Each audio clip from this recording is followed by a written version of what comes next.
തമിഴ് സിനിമയിൽ ഈ 2026 ഭയങ്കരമായ റിലീസാകാൻ പോകുന്ന 3 പ്രേത സിനിമകളെ കുറിച്ച് ഈ വീഡിയോയിൽ നോക്കാം. മൂവി അപ്ഡേറ്റിന് സബ്സ്ക്രൈബ് ചെയ്യാൻ മറക്കരുത്.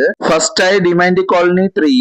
ഇതിന്റെ മുന്നിൽ വന്ന 2 പാർട്ടിനെ ഡയറക്റ്റ് ചെയ്ത അജയ് യാണമുത്ത് തന്നെയാണ് ഈ സിനിമയുടെ പാർട്ടിനെയും ഡയറക്റ്റ് ചെയ്തിട്ടുള്ളത്.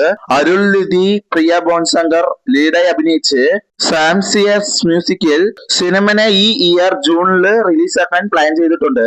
രണ്ടാമത്തെയാണ് പിസാസ് 2.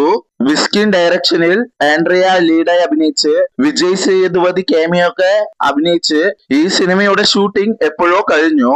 ചില ഫിനാൻഷ്യൽ പ്രോബ്ലങ്ങളൊക്കെ ആയതുകൊണ്ട് റിലീസ് ആകാണ്ടിരിക്കുന്നുണ്ട്. ആ പ്രോബ്ലം ഒക്കെ സോൾവ് ആയി ഈ 2026 തന്നെ ഡിസംബറിൽ സിനിമ റിലീസാക്കാൻ പ്ലാൻ ചെയ്തിട്ടുണ്ട്.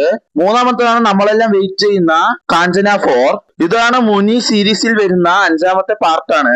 രാഘവ ലോറൻസ് മാസ്റ്റർ തന്നെ ഡയറക്ഷൻ ചെയ്ത് ഹീറോ ആയി അഭിനയിച്ചിട്ടുണ്ട്. ഈ സിനിമയുടെ ഷൂട്ടിങ്ങും ഫുൾ സ്പീഡിൽ പോയിക്കൊണ്ടിരിക്കുന്നുണ്ട്. ഈ കാഞ്ചന 4 സിനിമയും ഈ ഇയർ ഡിസംബറിൽ വരും എന്ന റിപ്പോർട്ടുകളുണ്ട്. ഈ 3 ഹൊറർ സിനിമയിൽ നിങ്ങൾ ഏത് സിനിമയ്ക്കാണ് വെയിറ്റിംഗ് എന്ന് കമന്റ് ചെയ്യാൻ മറക്കരുത്.